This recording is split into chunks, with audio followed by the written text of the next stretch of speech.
오늘도 하루의 첫 시간 우리 하나님 앞에 성별해 드리는 여러분 모두에게 우리 하나님께서 주시는 은혜와 또 사랑과 능력이 오늘도 함께 하시기를 주님의 이름으로 간절히 축원합니다. 오늘은 창세기 21장의 말씀을 중심으로 하나님의 눈길이 머무는 자리, 하나님의 눈길이 머무는 자리라는 제목으로 함께 말씀의 은혜를 나누기를 원합니다.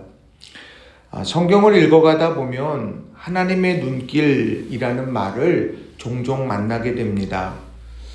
그런데 이 하나님의 눈길이라고 하는 이 말은 우리가 꼭 기억해야 되는 말이에요. 왜냐하면 중요한 의미를 담고 있기 때문입니다. 하나님의 눈길은 하나님의 관심이 담겨 있는 거예요. 또 하나님의 눈길은 하나님의 사랑을 의미하는 겁니다. 그래서 그 눈길이 머무는 곳에서 놀라운 은혜와 결실의 역사가 일어나게 된다는 겁니다. 성경을 읽어가다 보면 많은 그런 하나님의 눈길에 대한 이야기가 나오지만 신명기 11장 12절의 말씀이 이 모든 의미들을 잘 담아내고 있습니다. 신명기 11장 12절은 이렇게 말씀합니다. 내 하나님 여호와께서 돌보아 주시는 땅이라 연초부터 연말까지 내 하나님 여호와의 눈이 항상 그 위에 있느니라. 자, 하나님의 눈길이 머물고 하나님이 돌보아 주시는 땅, 그 땅이 바로 약속의 땅이라고 하는 걸 분명하게 알려주는 거예요. 하나님의 눈길이 머무는 그 땅에 하나님은 이른 비와 늦은 비를 적당한 때에 내리시고 또 결실하게 하시고 또 가축을 위해 들에 풀이 나게 하셔서 사람으로 배부르게 또 하신다, 이렇게 말씀을 하고 계시다는 거죠. 그래서 우리의 삶에 중요한 것, 하나님의 눈길이 머무는 가정이 되게 하시고 하나님의 눈길이 머무는 일터가 되게 하시고 하나님의 눈길이 머무는 이 땅이 되게 해달라 우리는 기도해야 하는 거예요. 자, 그렇다면 오늘 이 아브라함의 가정, 이 가정 속에서 하나님의 눈길이 머무는 그런 자리는 어디였을까요? 왜냐하면 이 창세기 21장의 말씀을 보게 되면 한 가정에서 겪는 기쁨의 순간과 아픔의 순간이 함께 소개되고 있기 때문입니다. 아들을 얻고 웃고 있는 사라가 있어요. 반대로 아들과 함께 쫓겨나 울고 있는 하갈이 나옵니다. 자, 하나님의 눈길은 어디에 있을까? 이런 상황 속에서 오늘 저는 그래서 이 말씀을 중심으로 해서 두 가지 중요한 교훈의 메시지를 전하고 또 여러분과 함께 은혜를 나누기를 원합니다. 두 가지 하나님의 눈길이 머무는 자리에 대해서 말씀드릴 텐데, 자, 첫째는 하나님의 눈길은 믿음이 약해져가는 이들을 향해 있다는 겁니다. 하나님의 눈길은 믿음이 약해져가는 이들을 향해 있다라는 거예요. 자, 아브라함과 사라의 이야기를 보면 웃음에 대한 그런 이야기가 참 많이 나오죠. 자, 아브라함의 나이가 99이었을 때에 하나님이 나타나셔서 이름을 바꿔주셨습니다. 그래서 아브람에서 아브라함으로 그 이름을 바꿔주셨죠. 그래서 그로 너는 열국의 아버지가 될 거야, 이렇게 말씀합니다. 또 아내의 이름도 사레에서 사라로 바꿔주시면서 열국의 어미가 되게 할 거라고 약속을 하셨습니다. 그런데 그렇게 말씀을 하고 계실 때에 아브라함이 그 언약의 말씀이 들려지는 순간을 이렇게 성경은 분명하게 기록을 해요. 그게 창세기 17장 17절 18절 말씀인데 제가 읽어드리겠습니다. 아브라함이 엎드려 웃으며 마음속으로 이르되 100세 된 사람이 어찌 자식을 낳을까?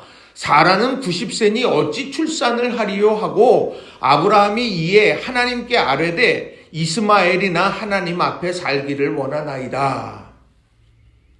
자, 이 말씀은 뭡니까? 엎드렸어요. 하나님 말씀 맞아요. 하나님. 그러나 속으로 웃는 거예요. 하나님, 100세 된 사람이 어찌 자식을 낳겠고 사라는 90세인데 어떻게 출산하겠습니까?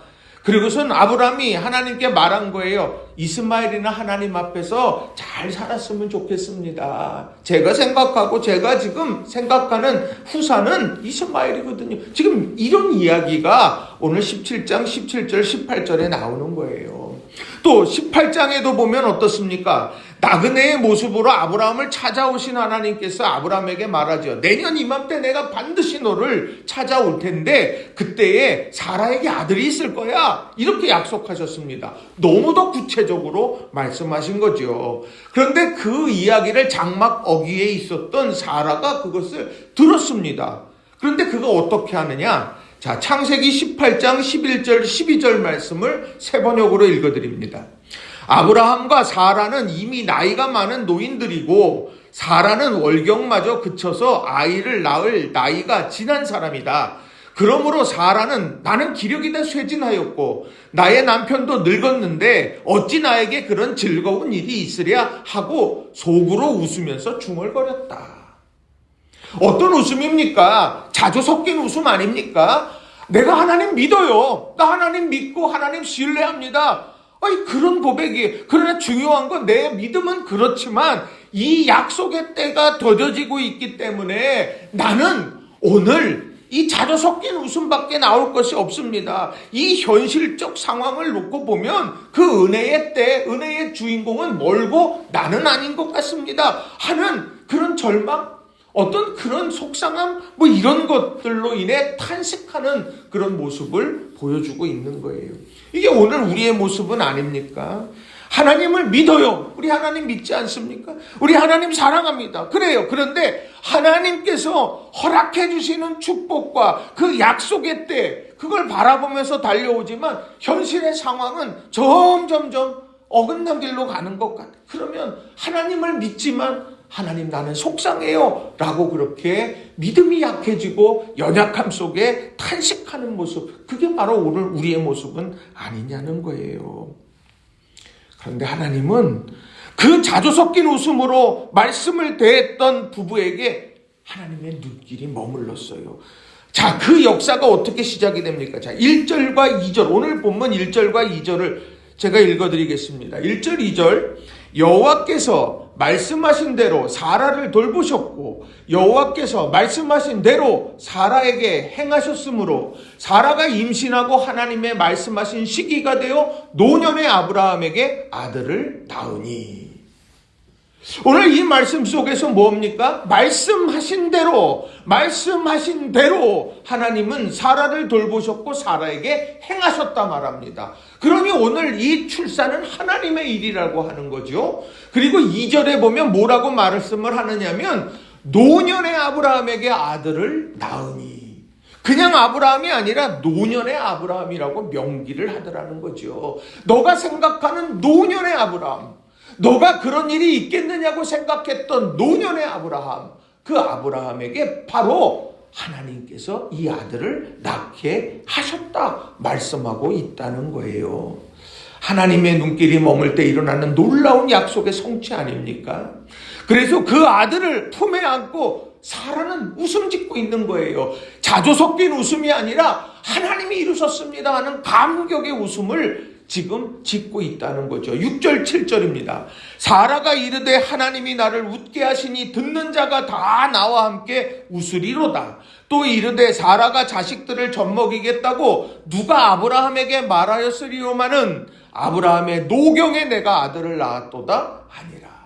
하나님이 나를 웃게 하시니, 하나님이 나를 웃게 하시니, 이게 바로 오늘 하나님의 눈길이 머물 때, 특별히 약속의 때가 더디 이루어져서 약해지는 이들에게 오늘 이루실 놀라운 고백, 바로 그게 하나님이 나를 웃게 하시니라는 이 고백이라는 거예요. 오늘 하루 여러분 어떻게 살아가시겠습니까? 여러분, 하나님이 나를 웃게 하신다.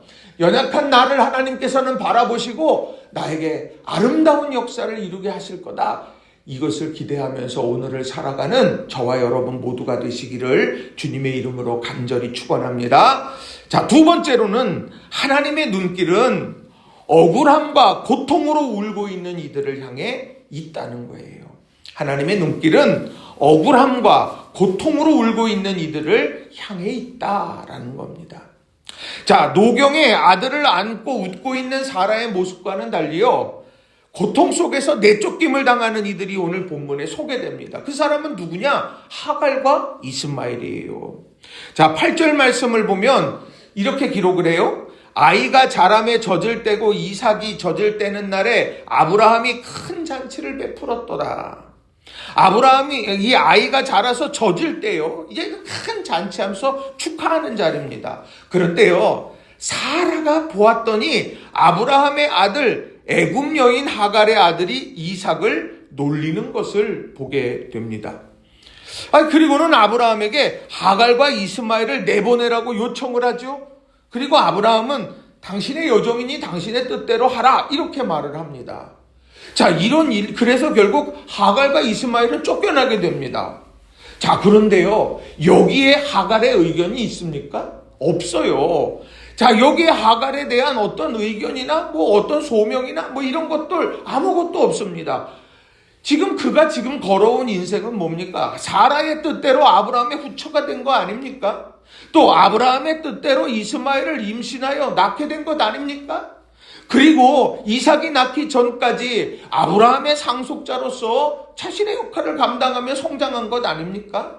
여기 모든 일들 가운데 자기의 뜻대로 한 것이 있느냐는 거예요. 없어요. 그렇게 할 수밖에 없는 인생이었다는 거죠. 또 이스마엘은 어떻습니까?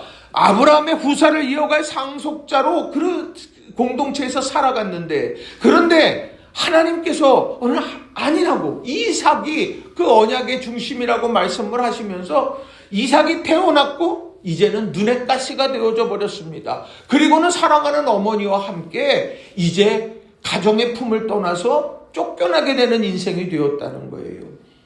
이거를 이스마엘이 선택했습니까? 아니요, 그렇지 않아요. 어찌 보면 아브라함과 사라의 인간적인 불완전함으로 후사를 이루려고 했던 그 일의 피해자가 하갈과 이스마엘이라는 거죠. 그런데도 오늘 이렇게 쫓겨나서 결국은 울고 있고 내쫓김을 당해서 고통 속에서 신음하고 있는 이 사람들, 아무도 돌아볼 것 같지 않았지만, 그러나 중요한 건 하나님이 보고 계셨다는 거예요. 자, 하갈과 이스마엘은 이른 아침에 내쫓김을 당했습니다. 여자의 어깨에 물 주머니를 줬다라고 그렇게 성경은 기록하는데, 그것이 얼마나 크겠습니까? 여인이 지금 이렇게 짊어지고 갈 정도라고 하면 얼마 지나지 않아 다 사라져 버리겠죠. 근데 진짜 사라졌습니다. 이제 그렇게 물도 떨어지고 어떻게 할 수 있는 일이 없었습니다. 뭘 할 수 있을까요? 15절 16절을 세 번역으로 제가 읽어드려요. 가죽 부대에 담아온 물이 다 떨어지니 하갈은 아이를 덤불 아래에 뉘어놓고서 아이가 죽어가는 꼴을 참아 볼 수가 없구나 하면서 화살 한바탕 거리만큼 떨어져서 주저앉았다. 그 여인은 아이 쪽을 바라보고 앉아서 소리내어 울었다. 어떤 말을 하겠습니까? 왜 내 아들이 되어서, 왜 내가 내 아들이 되어서 이런 죽음을 맞이해야 돼? 가정의 품에서도 아니고 아버지의 손에서 쫓겨나서, 그래서 이 광야에서 방황하다가 이렇게 죽어가는 운명 너무도 과여워. 지금 그러지 않았겠느냐는 거예요. 그리고 그는 화살 한바탕 거리만큼 떨어져 주저앉았습니다. 자신의 심정이에요. 주저앉는 심정. 그리고 그가 할 수 있는 것은 아무것도 없어요. 그저 바라보고 소리내어 울 뿐이라는 겁니다. 억울함이 담긴 울음, 슬픔이 담긴 울음, 원망이 담긴 울음, 그런 울음이 아니겠느냐는 거예요. 어머니의 절규지요. 그런데 17절 18절에 놀라운 일이 시작이 돼요. 자, 제가 읽어드립니다. 하나님이 그 어린아이의 소리를 들으셨으므로 하나님의 사자가 하늘에서부터 하갈을 불러 이르시되, 하갈아 무슨 일이냐, 두려워하지 말라. 하나님이 저기 있는 아이의 소리를 들으셨나니 일어나 아이를 일으켜 내 손으로 붙들라. 그가 큰 민족을 이루게 하시리라 하시니라. 인생의 삶의 끝자락에 울고 있는 하갈에게, 그리고 이제 죽음을 앞두는 아이의 그 소리, 하나님은 그것을 들으셨다는 거예요. 그리고 나서 그에게 끝자락에서 새 약속을 주시더라는 겁니다. 아니야, 큰 민족을 이루게 할 거다. 그 소리를 내가 들었다. 그러니 너는 아이를 일으켜 내 손으로 붙들어. 이렇게 말씀을 하더라는 거예요. 그리고 또 19절과 20절에 하나님이 하갈의 눈을 밝히셨으므로 샘물을 보고 가서 가죽 부대에 물을 채워다가 그 아이에게 마시게 하였더라. 하나님이 그 아이와 함께 계심에 그가 장성하여 광야에서 거주하며 활 쏘는 자가 되었더니 슬픔으로 가리워져서 보지 못했던 샘을 하나님은 발견하게 하셨어요. 그리고 빈 가죽 부대, 이것이 없어서 이제 죽겠구나 했는데 그 빈 가죽 부대에 물을 채우게 하셨습니다. 아이를 먹였습니다. 이 위기를 벗어나게 되었다는 거예요. 뿐만 아니라 그가 성장하는 과정 중에 하나님은 그 아이와 함께 하셨다. 하나님은 이처럼 억울함과 고통과 원통함과 슬픔으로 주저앉은 이들, 자신들이 선택한 삶이 아니지만 시대적인 아픔 속에서 이렇게 주저앉고 고통 속에 밀려 들어갔던 사람들, 그 사람들에게 눈길을 주고 계시더라는 거예요. 오늘 우리가 이걸 기억해야 합니다. 우리가 삶을 살아가면서 다 내 결정으로만 됩니까? 시대적인 아픔도 있고 또 이 땅을 살아가면서 고통 중에 신음하는, 원치 않지만 내가 잘못한 것 없지만 힘겹게 살아가는 또 수많은 사람들도 있지 않느냐는 거예요. 하나님은 그런 이들에게 하나님 눈길을 주고 계시고 또 그들에게 우리가 선한 사마리아인이 되라 말씀하고 있다는 겁니다. 이것이 우리를 다시 살게 하는 희망의 근거고 시대의 아름다운 하나님의 나라를 세워가라는 요청이 담겨 있다는 거예요. 우리 이 하나님의 눈길을 기억하며 오늘을 살아가는 저와 여러분이 되기를 바랍니다. 말씀을 정리합니다. 하나님의 눈길이 머무는 자리가 어딜까? 하나님을 믿지만 약속이 더디 이루어져서 자조 섞인 웃음을 짓는 우리에게 말씀하신 대로 이루신다. 하나님이 웃게 하신다. 말씀하신다는 거예요. 또 시대적인 고통과 아픔 속에서 쫓겨나 억울함과 슬픔과 아픔 속에 울고 있는 이들과 함께 하세요. 일어나 아이를 일으켜 내 손으로 붙들어라. 하나님이 하갈의 눈을 밝히셨으며 하나님이 그 아이와 함께 하심에 하나님의 돌보심이 있다. 이것을 말씀하고 있다는 거예요.